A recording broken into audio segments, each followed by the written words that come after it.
Good morning. My name is David Kenny. I have the honor of being the chairman of the board of the Downtown Denver Partnership. Clap. And I actually wasn't supposed to be on the program today.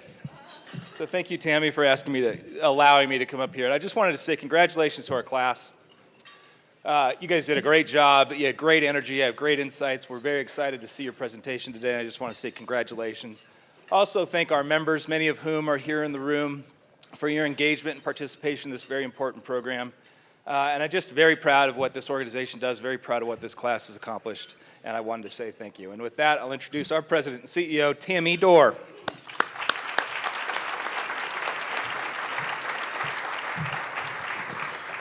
Good morning, everyone. Welcome to our Downtown Denver Leadership Program class presentation. How many of you have been to a class presentation in the past? Great. So you know that the bar is raised pretty high, and I'm confident our team today is not going to disappoint. A couple announcements before we talk a little bit about the great sponsors and supporters of this event. The Downtown Denver Partnership is committed to creating an economically viable and vital center city, and we do that through a framework of a 20-year plan, and we do that through the leadership of people like you in the room, leaders who are committed to the organization and to our center city. So, give yourself a round of applause for being engaged and committed to our city. We have a couple events coming up that I want to make sure that you have noted. The 9 News Parade of Lights, produced by the Downtown Denver Partnership, 40th year, will be December 4th and December 5th. So if you haven't made your plans already, please go online and you can purchase your grandstand tickets or stand along the parade route. The ice rink, the Southwest Rink at Skyline Park, the partnership will be opening that up next week, so be sure to head out and skate. Skating's free. If you don't have your own skates, $2. And then January 22nd, we have our Economic Forum, and we'll be bringing Jim Paulson back again from Wells Fargo. You can register for that now on the downtowndenver.com website. If you are planning to attend, I encourage you to go onto the site and get signed up as soon as possible. That fills up very, very quickly. And finally, as we head into the next year, we'll be kicking off our legislative work, our policy work, both at the municipal level and the state level.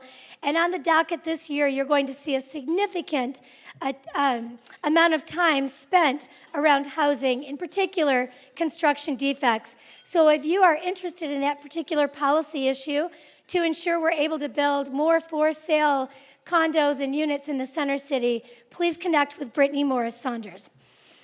I would also like to welcome a couple of our key board members, our board leadership today. We have many board members in the room, but I'd like to acknowledge Elbra Wedgeworth as our immediate past chair. Thank you for your service and leadership. Also, our board chair, Joe Vastries from Denver Civic Ventures, was just coming in. You might just have stepped out of the room for a moment. And thank you again to David Kinney for chairing our management group. Well, we have a great presentation for this morning, and we'll be able to recognize all, oh yeah, we clapped for him already. Clearly, we like to celebrate things at the partnership. So, and we have a great presentation this morning, and you know, if you look at over the course of the last year, the amount of time that these individuals have put into the program, taking time from their friends and their family and their work, just as you hear about the results today, just keep that in mind. It was a true commitment. A special thanks to the team here at the Grand Hyatt Denver for hosting the forum this morning, and for our service crew, thank you.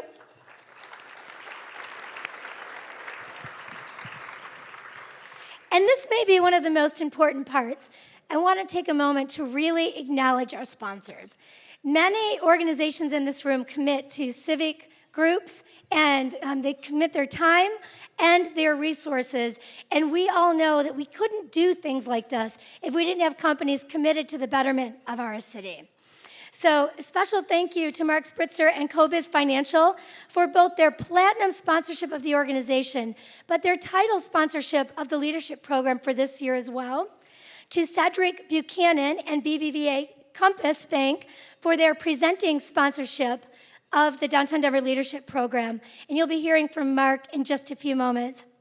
I'd like to also thank our supporting sponsors, J.E. Dunn Construction Company, Lewis Rocco Rothgerber, Kiewit Building Group, Belco, Suncor Energy, Gates, Design Workshop, and RHR International, and specifically Julie Wolf, David Langdon, and Shane Stowell, who provided all of their assistance and leadership, not just this year, but for many years at the Downtown Denver Partnerships Program. Thank you to our investors and our partners.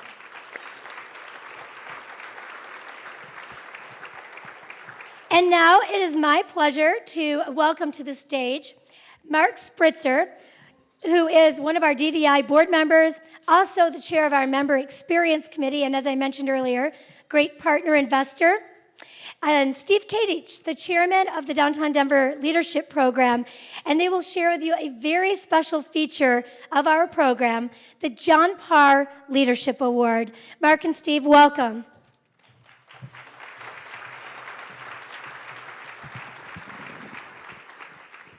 Thank you, Tammy, and wow, what a room this morning. Give yourselves all a hand, 400 people in the room talking about city building and ready to watch a great presentation. And one more thank you for the great class that we have this year. We like to celebrate. While CoBiz Financial is indeed the platinum sponsor of the partnership, we're also totally engaged every year with the leadership program. We have had somebody in the leadership program every year for the last 10 years. And at our table this morning, Ryan Finch is in the program this year, and Laurel Kenny is one of the alumni of the program. So we were really excited to be part of this. CoBiz Financial is dedicated as a local community bank to building Denver, to being here and helping our companies in Denver grow. And with that, I'm going to turn it over to Steve to talk a little bit about the John Parr Award. Good morning, everybody, and let me also echo congratulations to all the people in the class that are going to be graduating. Special shout out to Mike Tilbury from my company, J.E. Dunn, and Brad Shank for giving us the support at a corporate level to participate. Every year I have the opportunity to tee up the John Parr Leadership Award, and John was a very dear friend of mine, and I have this opportunity to spend several moments to talk about John and his legacy to our community. Remembering people, some fade from memory almost immediately, others become almost bigger after life. John was one of those really rare individuals, fully appreciated in life and never forgotten in death. I think those of us that are here would all agree that knew John, that since his untimely passing just about 7 years ago, our appreciation of his unique skills has only grown. What is the easiest way for me to describe John? I would call John a civic problem solver. He never worked his magic alone. He always did it in collaboration with others. And he made sure it was everybody else that got all the credit. He was a unique person also because he could get people from very different perspectives to work together. A problem of civility between members of a school board, give John a call. Bruised egos amongst a group of mayors, who's got John's number? Dissent or issues within the governor's office, have John facilitate a retreat. The Denver Foundation also gives an award every year in John's name, and last year the award winner was Mayor Hancock. He said it very simply. Everything I learned about how to be mayor of Denver, I learned from John Parr. And here was one of John's secrets to success. He was a brilliant listener. Consider this. How many of us have gone into a meeting and thought about what it was we were going to say? And then we say it, and we think a lot about what it was we just said and wonder what others around the room are thinking. That was not John. John was a person that in that setting would listen, and he would listen very carefully, and he would take really good notes. And then, at the appropriate time, and those of us on the board that serve with John, he would oftentimes be the last one to speak. He would somehow take the one thread that was said in the room, recite it back to the group, and everybody in the room would be thinking to themselves, yeah, that was exactly what I was thinking. So while John's life was not a long one, it was a full one. A devoted father, a great, great husband, a friend's friend, and a person who defined community service. Behind the scenes advisor to governors, mayors, and civic leaders across the nation, tutor to students at East High School, and a longtime board member of the Downtown Denver Partnership. And he did all this with enormous grace and humility. You know, for me, it is always such an honor and a pleasure to have a chance to provide a brief introduction to talk about John's life. Through this award, his contribution to our community in general, and the Downtown Denver Partnership in particular, can live on. So Jim, I believe you are going to be making the award. As you make your way up, I'd like to offer the following thought. While the winner today, who I do not know, but while the winner today may get many awards in their life, I hope that this is one that you will truly treasure. Rest assured that being associated with John is something very, very special. So with that, thank you very much. Congratulations to this year's winner. And Jim, and Tammy, please make your way up.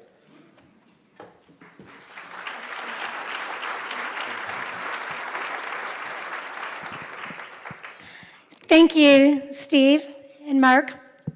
John Parr was a valued and longtime member of the Partnership's Board of Directors, and I am thrilled that we're able to honor his memory today by recognizing a leader that truly epitomizes the values and skills that he brought and gave as a gift to our community.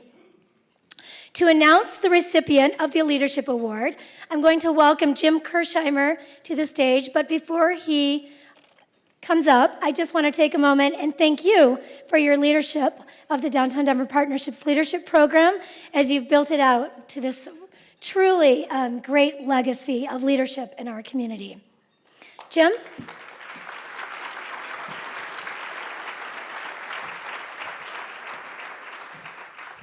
Thank you, Tammy. Good morning, everyone. Thank you for being here. This is the 11th year of the leadership program, and once again, it was challenging to determine who the recipient of the John Parr Leadership Award would be. You know, it's not necessarily a question of who works the hardest or who devotes the greatest amount of time to the program or to the project. It's more a function of an individual who uses their time in combination with their leadership skills to motivate, to persuade, to accomplish the objective, and I suppose most importantly, to deliver the result. The winner of this year's John Parr Leadership Award is an individual who demonstrates all that John stood for: a consensus builder, the ability to see the big picture, putting his own agenda aside, and the character that's required to know when to lead and when to follow. And come to think of it, this person better be good at consensus building because he happens to be a middle child. He has an older and younger sister.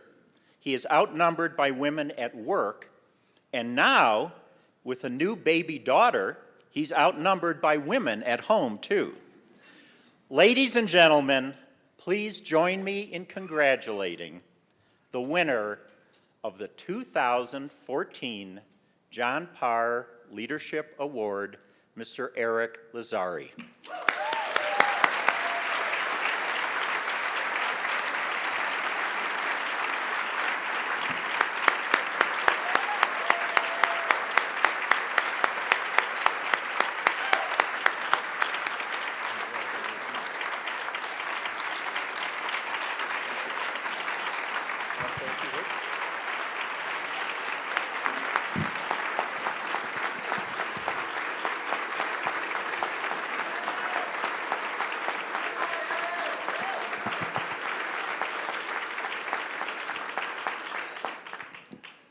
think I'm going to blame some of the emotions on the 2 hours of sleep I got last night.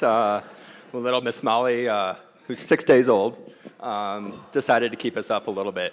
But I just want to thank Jim. I want to thank the partnership for the opportunities that I was given this year.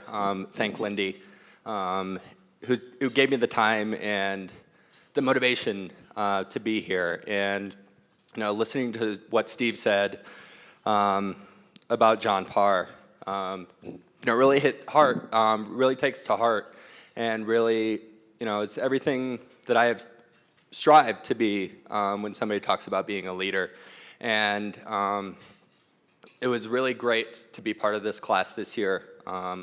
When Lindy and I were talking about me being a part of it, she told me I'm going to be working with the people that are going to be the future leaders of Denver. And I said that on our last class.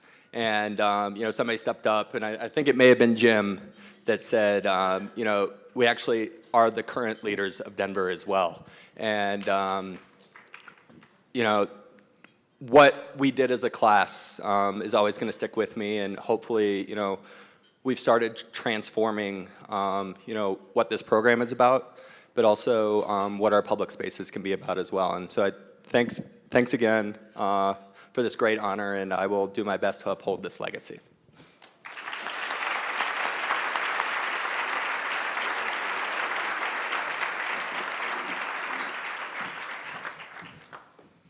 Wow, that's great. Congratulations, Eric. All right, before we go any further, I want to ask this year's program participants to stand and be recognized for the incredible amount of time and effort that they have dedicated to the program. Would you all please stand?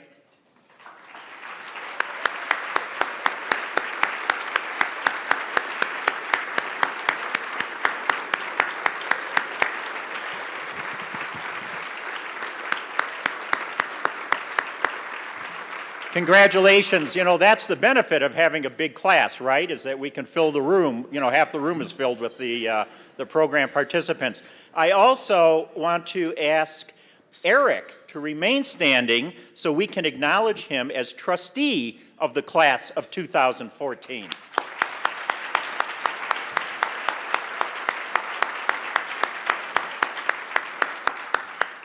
And then I want to recognize, too, all of the leadership program alumni that are here. This is the 11th year of the program. We have a lot of folks that have gone through it. So can I ask all of you to just stand up so we can recognize you as well?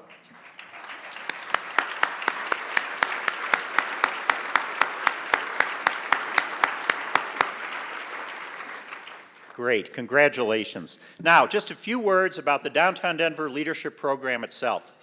It was originally conceived as a means of educating downtown's emerging leaders about downtown Denver and the partnership.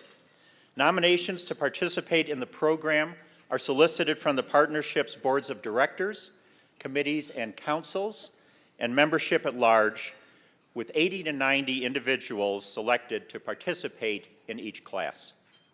As part of the program's educational process, the participants are asked to complete an important and relevant project.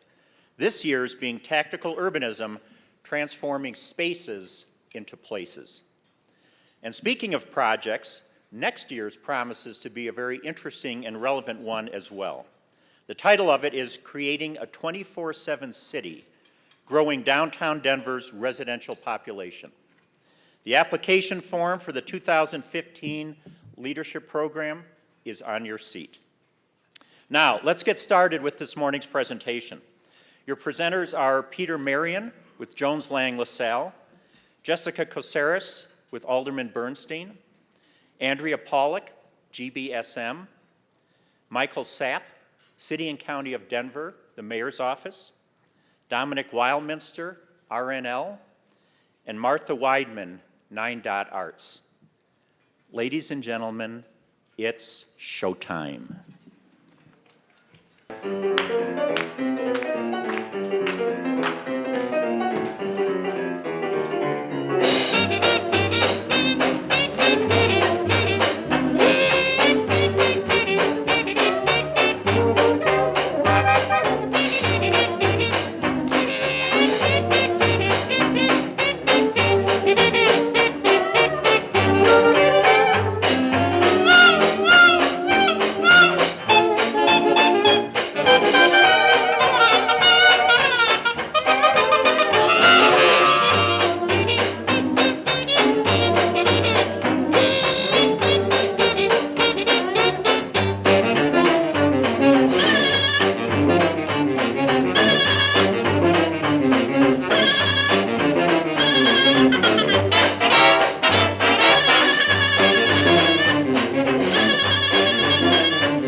Good morning, everybody. I'm Peter.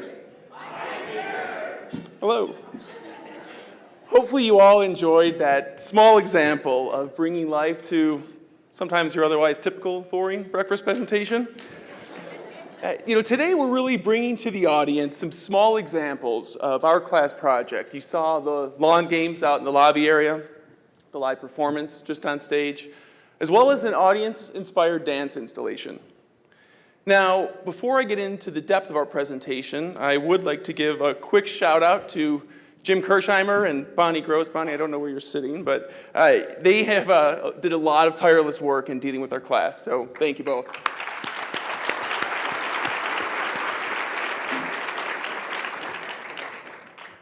Tactical urbanism, what is it? Well, probably good to start with the definition for all of you in the audience. When we say tactical urbanism, we're talking about improving the experience in our cities through small-scale events, public engagement that plant the seeds for future change. Tactical urbanism is a bottom-up approach to placemaking. Sometimes these events are sanctioned, sometimes to the chagrin of you in the planning department, if any of you are out there, they're not. See, long-term planning can sometimes miss the mark. It doesn't have the nimbleness to respond to local, regional, economic issues, social issues. Tactical urbanism helps to fill that gap. Now, the games out in the lobby, the dance performance up on stage, are just small pieces of a much larger event, the Reimagine Your Downtown event. Reimagine Your Downtown was the result of the 2014 leadership program. It involved 103 of our class members, took place on October 3rd and 4th, included 24 hours and 10 interventions, all taking place within this great city of ours. To give you a better understanding of the scope of the class project, we'd like to share a brief video with you.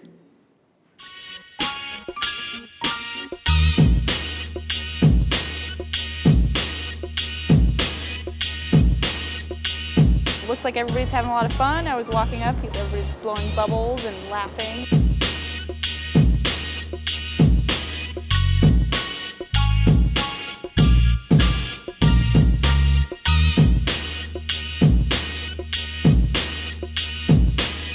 I love to draw, so just walking up and being able to express myself in a quick way was pretty fun. Definitely interactive and a lot of fun.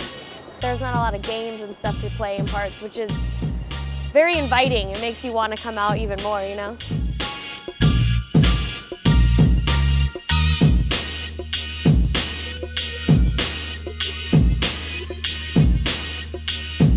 This was amazing. This made my day. There's been a lot of crazy things that's gone on in this park before, not that many great experiences, but this was fantastic. It totally made my day.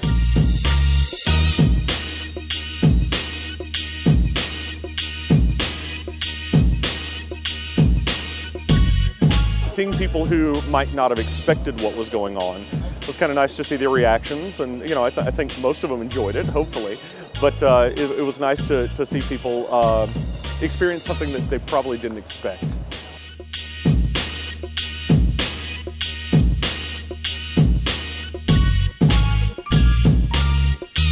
One of the most important reasons that we chose this block today was because of these grates and what was on them. Before we got here today, these things were full of weeds, covered. You couldn't even see the grates. They're full of bottles, trash, etc. And what we did was work with Denver Urban Gardens and these great volunteers back here to clean these up, plant these flowers, and really transform this sidewalk into an area that's pedestrian friendly, really kind of activates the space. It's a great starting point, just getting everybody together and starting to talk about some of the changes we can make to make this truly a better block.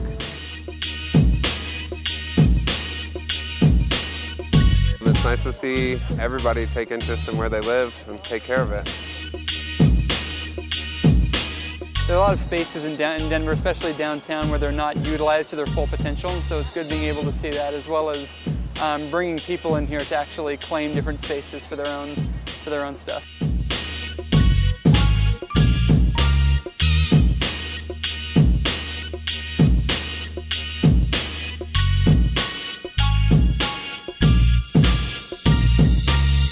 Art lot, I think it's really cool, and the kids are having a great time, and it's fun watching people vote for the thing on the mural, or the picture that's supposed to go on the mural. There's a space available, and there's artists that want to put themselves out there, so might as well have a win-win situation. And with business sponsoring them, they get the advertising, the artists get the exposure, and the people get a better place to park, so it's a win for everybody.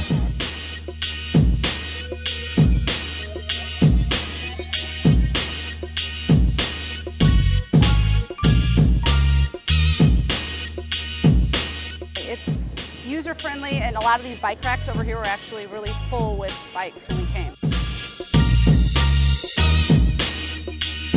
My wife read about it in the newspaper, and she said, "Oh, look, I read about that in the paper." And you can't miss it because it's all yellow. So we just pulled over and parking our bikes there, and we're going to have a nice evening and take the light rail back home.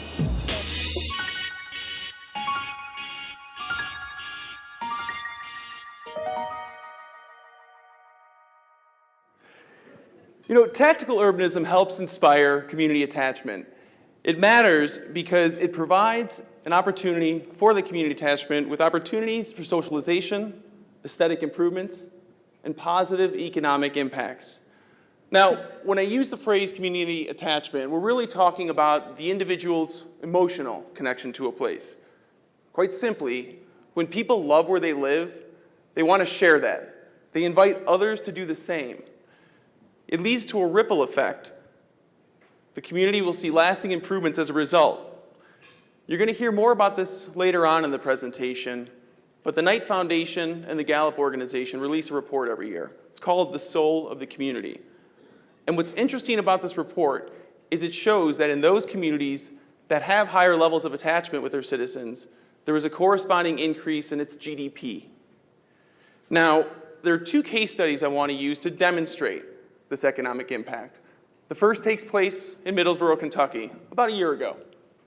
Middlesboro, small town in the middle of Kentucky, wanted to partner and execute a reinvigoration of its downtown. So they worked with the Better Block program over the course of a weekend, about 100 volunteers, to create some pop-up parks like you see in the picture here. They had held dance events in the street, but the most lasting impact was what they did with the old movie theater in town. You can see from this image, it's fairly run down, fairly decrepit, but with the hard work of a lot of volunteers, they ended up cleaning it all out, putting in fold-up chairs, because there weren't any, And on a Saturday evening, they conducted a showing for the community of It's a Wonderful Life. Now, what had happened afterwards is that the people in the community left the theater with such a newfound appreciation for their downtown that they have since embarked upon a $1 million renovation project for the theater. The next case study that talks about the lasting impact of tactical urbanism takes place on a slightly larger scale. Probably all recognize Times Square, New York. Now, up until 2009, Times Square was incredibly congested with cars, taxis, buses. And despite this vehicular congestion, pedestrians still outnumbered vehicles 7-1. So the city saw an opportunity here, and what they did in late '09 was launch a pilot project called the Green Light for Midtown. What this was shutting off Times Square to vehicular traffic, planting a bunch of lawn chairs right in the middle of it, and creating essentially a pop-up park in downtown Manhattan. As you can probably guess, there were a lot of naysayers, people who thought the city was crazy for shutting this down. But in the first year of the project, those businesses who were directly on Times Square saw their revenues increase 71%. For those of you who are scratching their heads at why tactical urbanism matters, and if you're a business owner, that would matter to me. That's a huge impact and pretty impressive. Talk about a powerful intervention.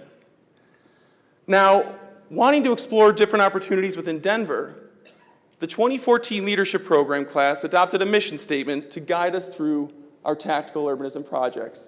And you can see it here up on the screen. We really wanted to activate and reimagine downtown Denver for community engagement and enjoyment with grassroots tactics that inspired future activity.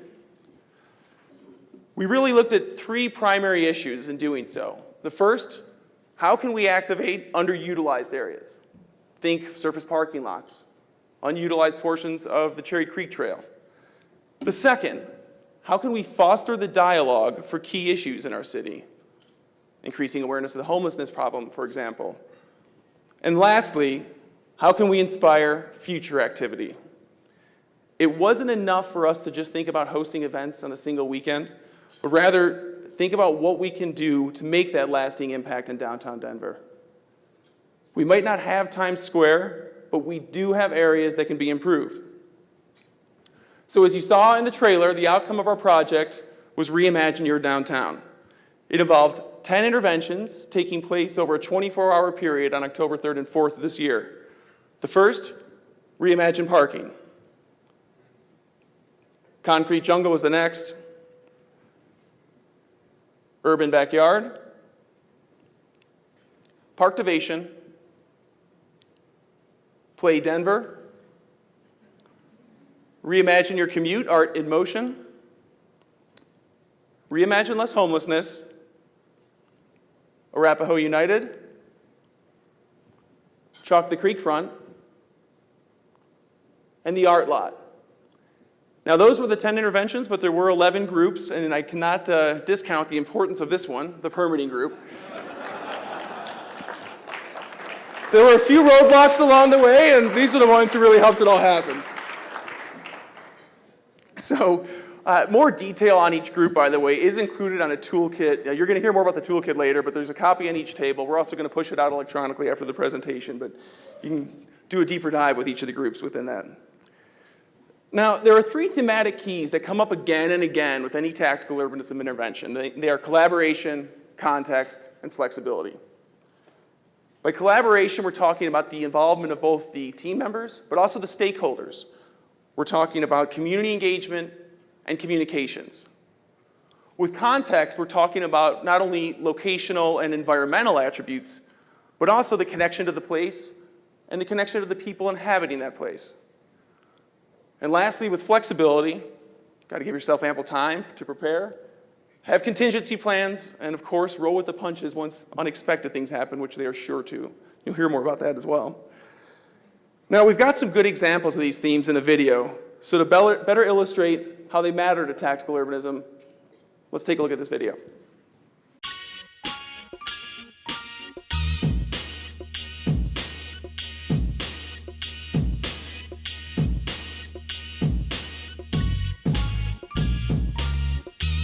I think it's good. I think it's getting people to stop and hang out instead of just passing through.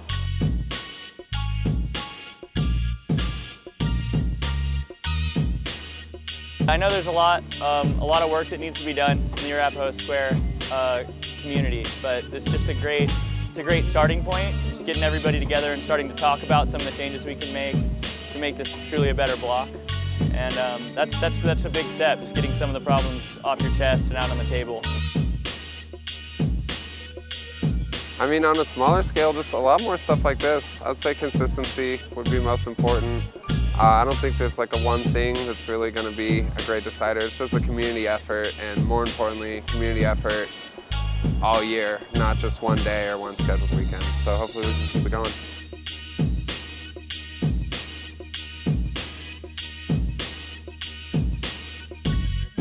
Seems like a really great idea, just this urban game thing in the city. You always see the bike racks around, you know, all the 100 bikes, you know, locked to it, and you never know what's going to happen to your bike. And I feel like this, you know, it's, you know, not only like a bike dock or a parking spot for your bike, but it's a talking, you know, piece. I really like them. I think they're really fun and exciting. I like when like random stuff is going on, and it's just really entertaining and kind of spices up my day. You know, I'm sure I've walked by it many times. Positive I have actually, because I walk down that street all the time. Never caught my attention, never been in it, I don't think. There could be less trash. I don't think it smells that bad, but just cleaning it up a little bit. Love that.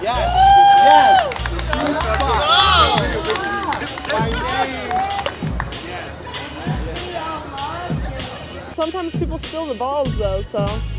And the paddles, so I mean this year's been all right with the paddles. Not too much paddle theft going on.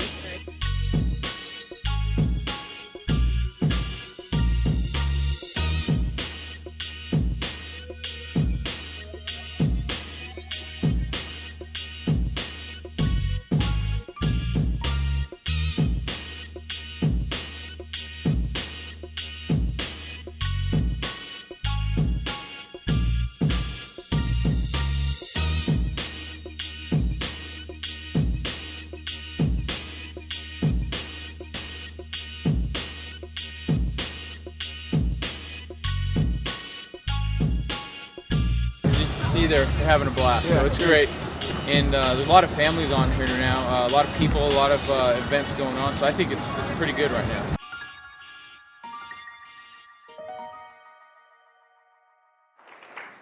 So, to help clarify some of those themes I was talking about earlier with collaboration, context, and flexibility, I've brought some reinforcements up on stage with me today.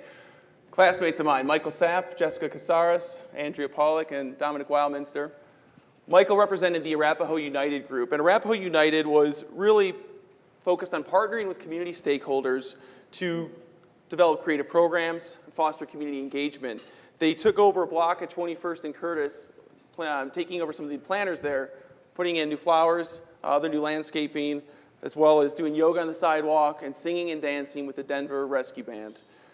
Overall, they focused just on making Arapahoe Square a better place for both the tourists, residences, and businesses that inhabit it. Jessica's from the Art Lot group. They were aimed to improve surface parking lots by reimagining them as canvases for public art. They asked the public to submit designs for a mural and then held a vote on that parking lot to allow the community to decide which mural would eventually go up on a wall immediately adjacent to it. Andrea is here on behalf of Parktivation. They were really trying to make sure that Skyline Park could realize its utmost potential. They combined 3 types of easily recreated programming: lawn games, chalkboard installation, and a community dance performance. The programming also created layers of activity aimed at not only attracting new users, but also making sure that the people who came to it stayed there longer. And rounding out the panel is Dominic Wildminster. He was with the Reimagined Parking Group. And what they did was take over a single vehicular parking space and convert it into parking for 9 bicycles. The goal of their intervention was to address the need for additional bike parking in downtown Denver and also create a community sounding board for bike commuting in general. Welcome to all of you. Thanks. Yeah. Now, I want to start with our first theme on collaboration. And Michael, I'm going to come to you with the Arapahoe United group. Your intervention involved a lot of different community stakeholders. Can you tell us a little bit about how you all work together? Yes, thank you, Peter, and good morning to all you in the audience. Our group really focused on, we took a grassroots community engagement approach where we really came into the neighborhood understanding that in Arapahoe Square there were real perceived and real challenges and opportunities in Arapahoe Square. And the first thing that we did was we identified a facilitator in Civic Canopy that would really be in charge of convening meetings with all of the various stakeholders. In Arapahoe Square, we had convenings and we focused on convening the homeless population, our homeless service providers, our business and property owners, and our residents to really begin to shape and form a vision for Arapahoe Square and to inspire the stakeholders to create a tradition where they felt comfortable coming together to activate an underutilized space in Arapahoe Square. And our intervention took place on 21st and Curtis Street, and we were excited that day. Yeah, well, you can tell from the video it turned out Yeah. great. Dominic, I want to come to you. Your bike parklet not only needed the buy-in of the city, but also a physical construction component. Can you tell us how collaboration played a role with that? Yeah, so any tactical urbanism intervention that requires physical construction needs to take into account the realities of creating a design that's acceptable from a safety standpoint and from a functional standpoint, but also figuring out the logistics for actually building it. So the first half of our work involved working very closely with Denver Public Works, and we had to understand what their approach was to bike parking in the city. We also had to understand what their constraints were for us to do an installation in the public right-of-way. And so once we were able to get an acceptable design, our work was really only halfway done. Then our team had to roll up our sleeves and put in our own elbow grease to build it. Luckily, we were able to collaborate with J.E. Dunn Construction, who supplied some skilled labor and some guys that actually knew what they were doing. And when we were constructing it, we had to ultimately build something that could withstand the elements, was light enough to move around town, but secure enough for people to feel comfortable using. And all of those experts helped us make it a success, so it's really important. Yeah, well, it's good, and it's good to have the skilled labor of your guys. You know, with you can identify all the correct stakeholders, you can get all the relevant buy-in and the teamwork, but sometimes there are more obvious challenges with a tactical urbanism intervention. And for that, I want to switch to the next theme, context. Now, Andrea, the Parktivation group took place in Skyline Park, an area that often is stigmatized or has its own challenges. Can you describe how context played a role? Yeah, thanks, Peter. You know, from a context perspective, what we really found is that you really have to consider the existing uses and user base of any space before you attempt to change things. And so one of the reasons that we chose Skyline Park in particular was because of its prime location right on the 16th Street Mall. As many people know, that same location factor makes it very attractive to a significant and steady homeless and transient population as well. So rather than attempt to displace those users, we invited a lot of different programming to the area to try to attract new users. So that programming is some of the things that you saw here today, the chalkboard installation, hopefully you all added your comments, community-minded dance for that great performance, and also the lawn games that the partnership has out there on a regular basis. And what we found by bringing all of those things together, it really brought the community together in a way that we wouldn't have imagined. People from very different backgrounds, played games together, they talked, they shared an experience. And, it was just for one day, but for a few of the folks that I talked to, one of the girls in particular from the video with, the hat and the guitar, the real character up there, she said that, it completely reshaped her experience in the park. And it's those kind of things that we hope can contribute more towards that long-term impact. It starts with one, right? Yeah. Jessica, with the art lot being in a public parking lot, what issues did you face with the public perception of that, and how did context play a role? Well, first let me provide a little bit of context. Today, there are hundreds of parking lots in the Central Business District alone. And making matters worse, the city doesn't require these parking lot owners to maintain or improve those lots. So the majority of the surface parking lots you see around town are in pretty bad shape. Fortunately, one of those parking lot owners was willing to improve the appearance of his lot. Evan Makovsky allowed us to take over his lot for the day, invite the public onto his lot, and let the community decide which mural should go up on his wall. So when it came to actually holding the public polling event on the lot, we did run into some challenges with our physical environment. We had to transform a pretty rundown parking lot, no offense, Mr. Makovsky, into a welcoming place for a community gathering. And so the morning of our event, our group arrived early and we got to work on the lot, and we made a valiant effort to try to transform that parking lot into a hospitable place. But no matter how hard we swept, and no matter how good the food and the beer were, no matter how well the band played, in the end, our guests were still standing in a parking lot. So they had to excuse the potholes and the cigarette butts and the dumpsters. But as you could see from the video, the kids and the dogs didn't seem to mind. So Yeah. that was good. They look like they're having a good time. When you do a tactical urbanism intervention, especially in an urban environment like downtown Denver, it's never going to be perfect. Just by nature of the public interaction, that public element, there's always surprises that can happen. So to that regard, I want to talk about our last theme, which is flexibility. Now, Michael, with Arapahoe Square, what role did flexibility play for your group, especially considering the public meeting component of it? That's a great question. Any tactical urbanism project, you have to understand that you have to be flexible, right? And at Arapahoe Square, we had various stakeholders at the table. And similar to the structure here today, Bill Fulton from Civic Canopy really put the homeless individuals right across the table from your business and property owners. And when you have, different people from different walks of life, you're gonna have people saying, we want more public restrooms downtown. And you might have a business owner or a property owner that says, we want more smart development. And so in our project, we really had to stay focused on our intervention and the purpose behind why we were convening. But I will say this, that the structure of your convenings matter, right? And how you put people together. It's the small things that really make people feel comfortable and want to be engaged in the process. Little things that we take for granted, like having good food in your convenience. You'd be surprised how many people, came saying, thank you for feeding us. But more importantly, staying focused, but also having fun. We're not planners, we're not architects. This is a community-driven project, and one that we always hoped and still believe will become a tradition down in Arapahoe Square. I think the food is the reason why half the people in this room are here today. But so I guess we did well in that regard. Andrea, there happened to be another event going on at the same time as the Parktivation intervention. Can you tell us a little bit about how your group pivoted to adjust to that?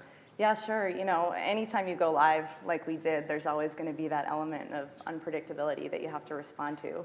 And so we found out actually about a week before our event that a double booking situation was going to mean that a pop-up market, the urban market that's out there on a pretty regular basis in Skyline Park, would get precedence for the space on our date because they hold an existing permit for the location. And so, we could have let that completely derail our intervention, but instead we chose to reach out to the organizer of the market, Steve is his name, and he was great. He was really accommodating, and we found a way to sort of work together in the space.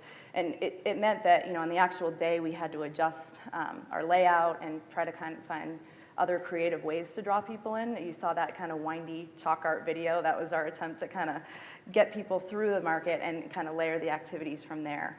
But in the end, it sort of had the result of enhancing both activities, and it made the overall event more of a success. So taking that challenge or that negative and really flipping on its head is something that you've got to be open to. Great. That's a good outcome. Dominic, what about with the bike parklet? What role did flexibility play in the design of your bike park?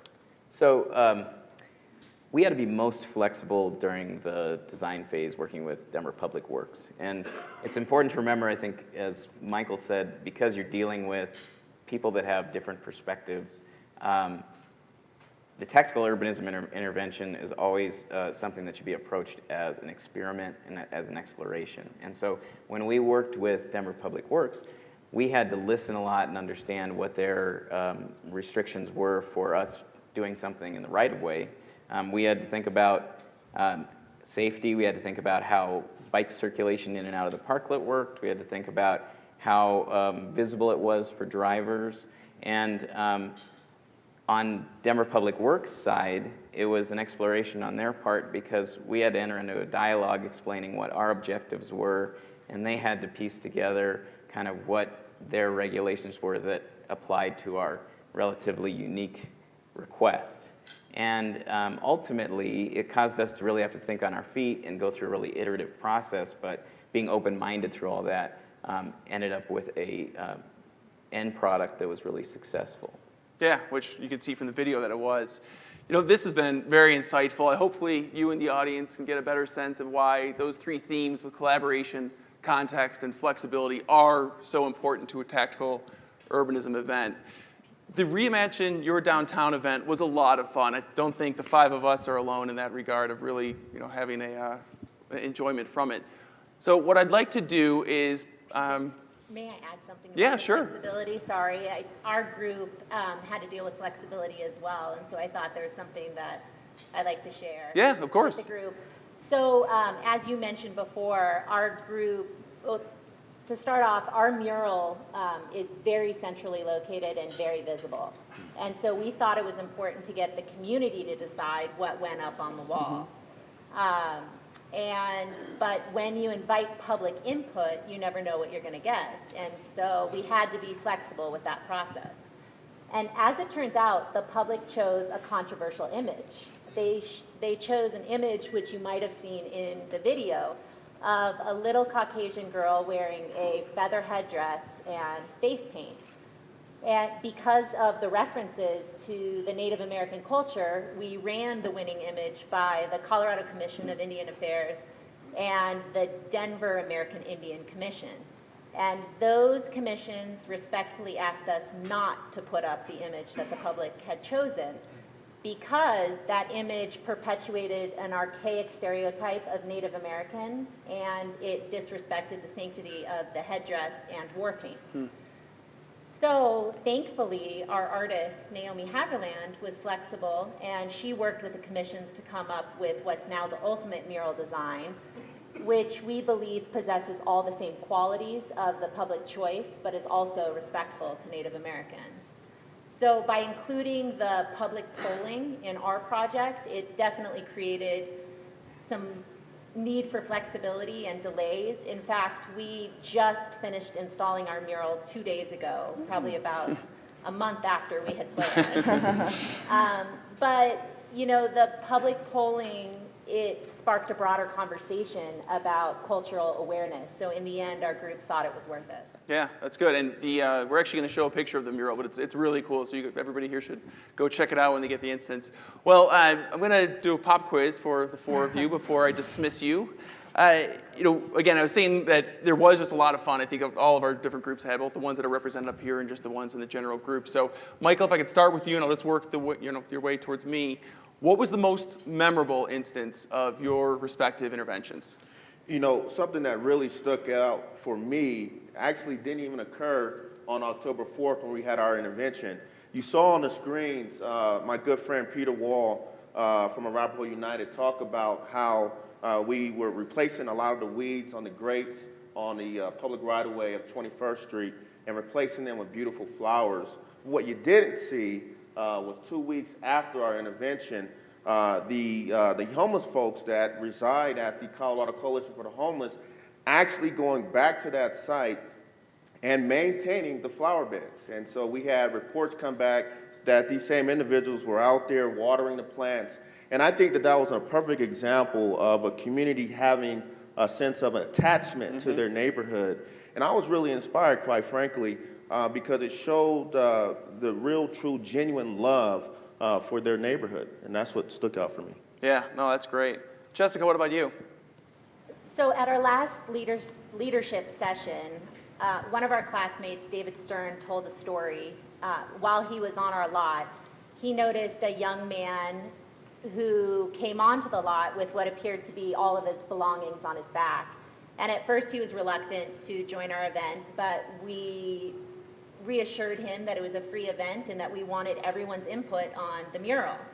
And so he did eventually come onto the lot, and he ended up engaging in a lengthy conversation with an individual from a completely different walk of life about the art. And so, you know, playing off what Michael said, it really brought the community together, and I think that was the best part. Great. Andrea, how about you with Parktivation? Yeah, I'm going to continue that same theme in a way, but I think of all of our interventions, you know, they really did bring people together in unexpected ways. And I remember watching a game of ping pong out there between a young couple, you know, just a relaxed Friday afternoon game. And this much older woman approached him and asked the man if she could kind of cut in and challenge him. And she did. She proceeded. They played a long, you know, really intense game. And people started gathering around and watching. And, you know, she just whooped him. It was great. I think he might have got his ego bruised a little bit, but it was entertaining for everybody else to see. I was going to say, I bet he asked the videographers just to edit that part of the footage. Yeah, you didn't see that. Right. Dominic, I'll close with you. What about with Parktivation? Well, I mentioned that all the tactical urbanism interventions are kind of explorations and experiments. And for me, the most fun with the bike parklet was when we were able to step back and let it take a life of its own.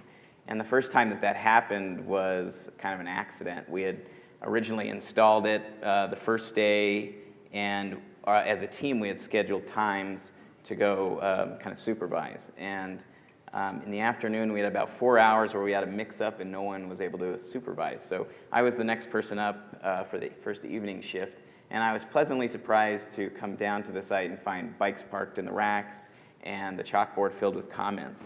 And on the chalkboard we had asked an open-ended question, which was, tell us where you biked today. And as I read the comments, I noticed we had 3 comments that said, "Yo mama's house." So I don't know how that falls in our community togetherness theme here, but that's a success in my book. So there you go. There you go.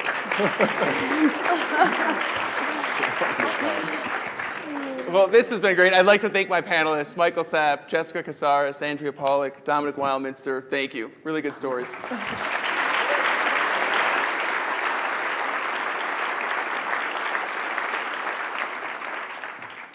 So hopefully you in the audience have a better understanding now of the different themes of tactical urbanism, what it is, why it matters, what its impact is. And because I can tell just by looking around the room, people are getting sick of hearing me talk, I am going to introduce my colleague, Martha Weidman, to help summarize everything for us. Martha?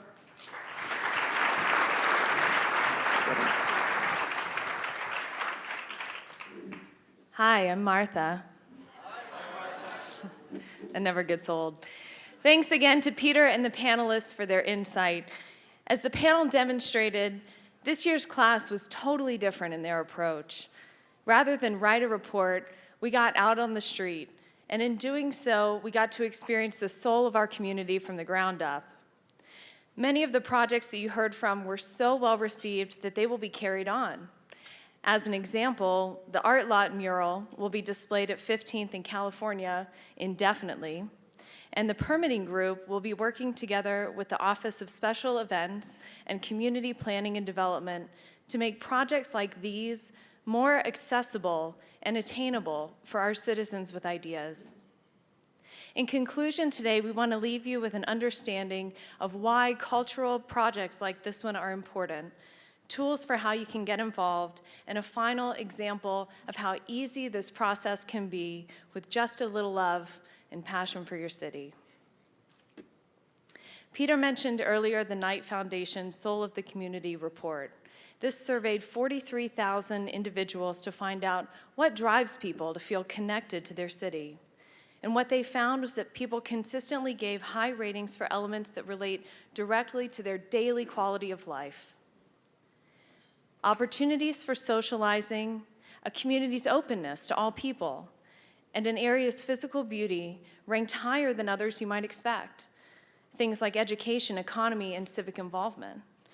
But what they found instead was that these 3 core things, when fostered, had a trickle-down effect of promoting economy, education, and civic engagement.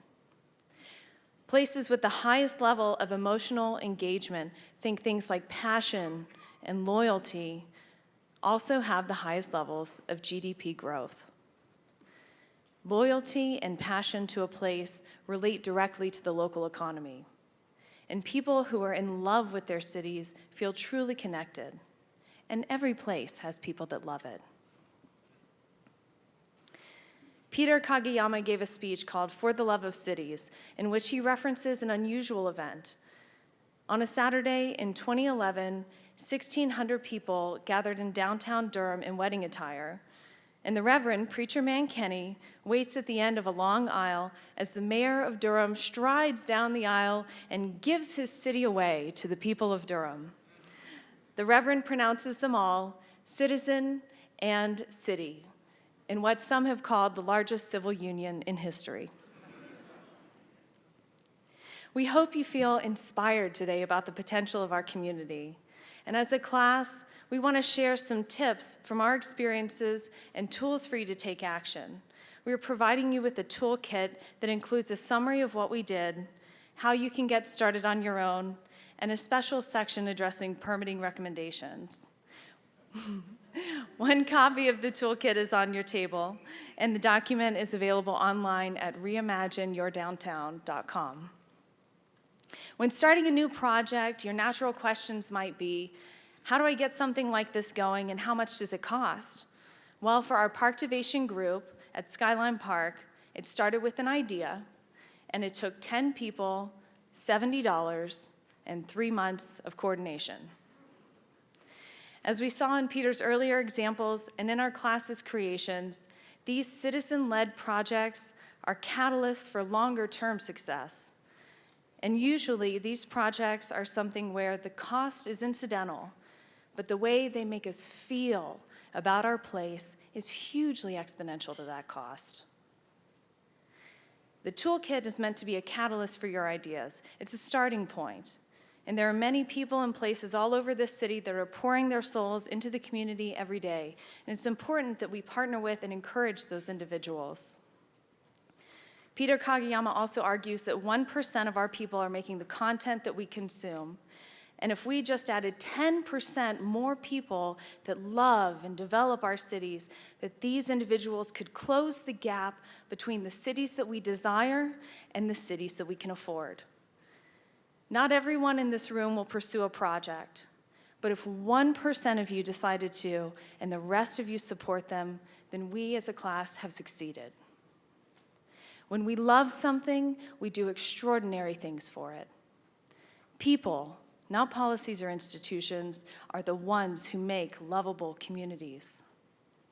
Think people like Dana Crawford, who preserved places like Larimer Square and Union Station. Think people like Brian Corrigan of Oh Heck Yeah, hey Brian, who uses the power of play to connect people on the street through community-scale arcade.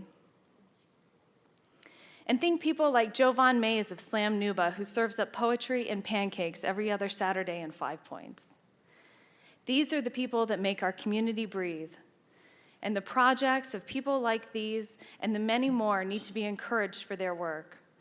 When we invest emotional content into our city, it shows. In the past year, 30,000 people have moved to Denver. We have a huge number of apartments being built, a large rental community, and we have done a great job attracting millennials to our city. But the question is, how do we get them to stay and to settle here for the long haul? How do we get them to fall in love and stay in love with Denver? We have to build this city from the ground up. Shea Hembree describes a great art piece as engaging the 3 H's: hand, head, and heart. And much like a work of art, a great piece of tactical urbanism takes on these principles. We have to generate a concept, dedicate ourselves to its creation, and persevere through obstacles. And that last piece, the perseverance, comes from truly believing in what we are doing and bringing our whole selves to the project, and that's the heart. It's critical that we add the human heart to the toolkit of our development. And for those of you who may still feel like this idea of tactical urbanism is too esoteric, I'd like to share with you a final example from our time together today. As you were walking in, each of you was given a flower to place on the fencing in the hallway. And as you added your pieces, you were creating a note to our city. This piece will be displayed on 16th Street. Thanks.